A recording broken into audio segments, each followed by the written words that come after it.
A Little Bit of Magic by Elizabeth Duivenvoorde. A bone-chilling breeze carried large, fluffy snow flurries through the air. I brushed the balls of white off my lavender jacket with the sleeve, keeping my fingers hidden within. I couldn't remember the last time I had a pair of mittens to trap heat around my hands. A group of people dressed in identical red jackets shuffled past. They climbed the steps of a small white house and knocked on the door. The door opened to reveal a young couple dressed in matching Christmas sweaters. Their faces lit up when the crowd burst into song. At first, their voices were scattered. By the second verse, the singers came together to form a harmony. The lyrics of Silent Night danced through the air and into the hearts of the men and women passing by. They stopped to watch. Some even joined in singing. I inched towards the pedestrians, moving blonde strands of hair from my eyes. I swallowed a lump in my throat before joining in the song. No one protested. My stomach filled with thousands of butterflies. The carolers led the rest of us in the closing of the song. The couple thanked us all. The group moved down the steps and to the next house. The rest of the people resumed trenching through the snow to their separate destinations. I was ignored, invisible. People tend to ignore the homeless on a daily basis, but it's worse closer to the holidays. They're so focused on preparing for Christmas. Besides, who would want to help a freak, a girl cursed with horns? A young man bumped into me, his shoulder knocking mine. I moved back and rubbed my upper arm. He stopped and turned to me. I craned my neck to see his face. Black strands of hair escaped through the bottom of his wool hat. "Oh, I'm sorry. Are you all right?" I bobbed my head and pulled my hat down, covering my ears. "I'm fine." His blue eyes trailed over my face. "Okay. Later." He walked off. I rubbed under my frozen nose. I needed to find somewhere warm. A Tim Hortons caught my eye, and I forced my numb feet to carry me there. Heat embraced me. Burnt coffee assaulted my nostrils. I slipped into a booth and curled up, hoping to stay hidden. Clumps of snow drifted past the coffee shop window. "Hey!" A woman in a light brown shirt with a Tim Hortons name tag stormed up to me. "Are you going to buy something?" I licked my cracked lips. "I'm sorry, it's just—" "Either buy something or get out." My stiff limbs worked to help me slide out of the booth. I stood, keeping my eyes on the floor. I dragged my feet. She followed me. The cold breeze attacked my face when I exited. Hands shoved me forward. The ground got closer. I reached out. One of my palms slipped on ice and my head hit the snow-covered pavement. The blackness subsided and my eyes opened. A few people, including the employee who shoved me, crowded around. I propped myself up slowly. My ears burned, and I brought fingertips to one of them. The exposed, pointed ear was warm to the touch. If I could feel them, then these people could see them, and my horns. Oh gosh! Not the horns! My eyes shot around until they landed on the gray hat, covered in snowflakes. I snatched it and pulled it onto my head. Whispers exchanged as I stumbled to my feet. The man from before walked up to me. A soft smile danced across his lips. His gray jacket matched his hat. "Hello again." Hello. I moved past him. He grabbed my arm. I froze. "Come with me." My chest tightened and I looked to him. What? Where?" His smile grew. "Somewhere warm, with food." "A shelter?" Most shelters kicked me out as soon as they saw the thick, twisted goat horns. His eyes looked up and his head moved side to side. "Sure." He pulled me along. Protesting would have been the ideal thing to do, but I had nothing to lose. He led me to a black car. My lip quivered. What's your name?" "Ernest." He opened the passenger side door. I stared at the tan seat. What was going on? "What's your name?" he asked in return. Paige. Well, Paige, do you believe in Christmas miracles? I opened my mouth to answer, but nothing came out. Ernest grabbed a handful of something from his pocket and tossed it in my face. The dust flew up my nose and my legs shook. He caught me when I fell and moved me into the car. He got in shortly after, and we began driving. I fought sleep, but the fight took more energy than I had.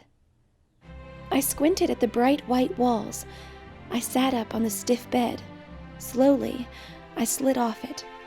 There was a change of clothes spread across the top of a small gray dresser, a red dress with green snowflakes scattered over it, in no particular pattern, and white cotton around the bottom and at the end of the long sleeves. A forest green pair of leggings sat next to the dress. A red hat with 2 cut-out holes, as well as white cotton around the area that hugged the head, sat on top of the leggings. I picked up the short dress. The soft fabric warmed my still frigid fingertips. Without hesitation, I changed out of my dirty street clothes and into the red and green outfit.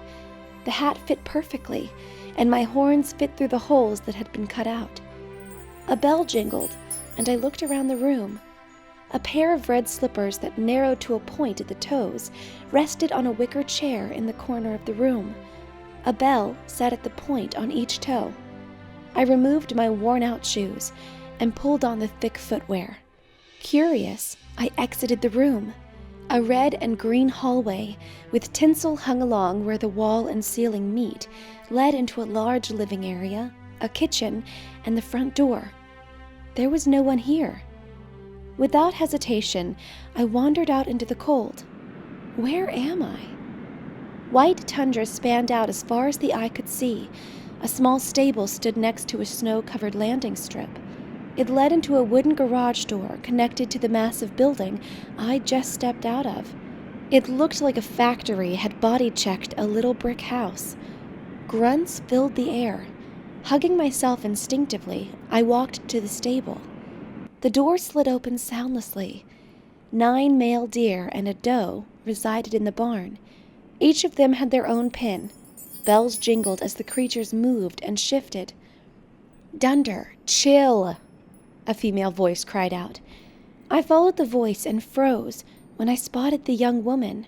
Her dark brown hair complemented the massive deer antlers that sprouted out of the top of her head. Lively brown eyes shot to me. "What are you doing in here? You're going to get them all riled up."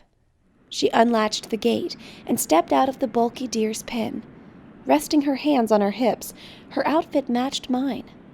"Well?" I'm sorry. I didn't mean to." She rolled her eyes. "Did the big guy send you?" "The big guy?" Air rushed in behind me, and she straightened. "Evening, sir." I glanced over my shoulder. A man dressed in a red jacket with white trim, red pants, a red hat, and black boots slid the door shut. "Hello, Clarice. How are they? Ready for tonight?" He faced us. His fluffy white beard hid everything below his pink cheeks. "Oh, hello." My throat constricted. Where the heck am I? "Yes, sir. They'll be ready by the time the toys are done." Clarice nodded. His soft blue eyes focused on me. "I suppose I should inform Ernest that there is no need for your wake-up call." I bit the inside of my cheek. He extended his hand to me. "Come." My gaze travels over the plump, rough hands. Where am I? Clarice walked to a section of the wall that was covered in decorated harnesses. I'd never seen so many bells in my life. "Come," he repeated. I swallowed hard before taking his hand. He led me out of the barn and back into the large building. This time, the house wasn't empty. Girls and boys, all in red and green, scrambled around the area, singing, cooking, and laughing. We walked back down the long hall and into the room I'd woken up in, but it was no longer white. Lavender wallpaper covered the walls. A white metal bed frame supported a twin bed with ivory blankets, and a pink dresser sat in the corner. It looked like my old room. Where did all this come from? I whispered in awe, blinking back tears. The man smiled. From you. I peered up at him. What do you mean? He straightened his hat, causing the bell at the end to sing. This is your little bit of magic. Treat it well. He headed for the door. I'll see you at the caroling. When the door closed, I sat on my bed. Before my mind could start to comprehend all that had happened, a knock came from the door. I opened my mouth, but no words came out. I coughed to clear my throat. Come in. A young man with dark hair stepped in. Rabbit ears fit through holes of his hat. One of them flopped over. Hey, how are you feeling? I blinked my eyes slowly. Am I dreaming? First deer antlers and now rabbit ears? Ernest grinned. No, he bowed. Welcome to the family. I bit the inside of my cheek. What is going on? He rose and smiled. We're misfits. Nick takes in people like us and gives us a place to live, jobs to do. He sighed pleasantly. The sound filled my chest with warmth. Ernest took my hand. We're going to miss caroling. He tugged me out of my room and back outside. We joined the crowd of horned and large-eared men and women who stood by the runway. Clarice was hooking the deer up to a silver and gold sleigh. A young girl with elephant ears and a teenaged boy with moose antlers carried out a large red sack. They tossed it into the back of the sleigh. The bearded man came out, and Clarice backed away from the deer. All set. He raised a hand in response and climbed in. A low hum filled the air. I glanced at Ernest. He was humming. All the guys were humming. Clarice grinned and then opened her mouth, allowing a series of soft lyrics to escape while following the rhythm of the humming. You better watch out, you better not cry, better not pout, I'm telling you why. The rest of the mob jumped in. Santa Claus is coming to town. I laughed when I joined in. My voice blended with the others around me and created a little bit of magic of our own. The deer lifted the sleigh off the ground and up into the sky. Our song came to an end, and St. Nicholas called down to us. A smile spread across my lips. Merry Christmas to all, and to all a good night.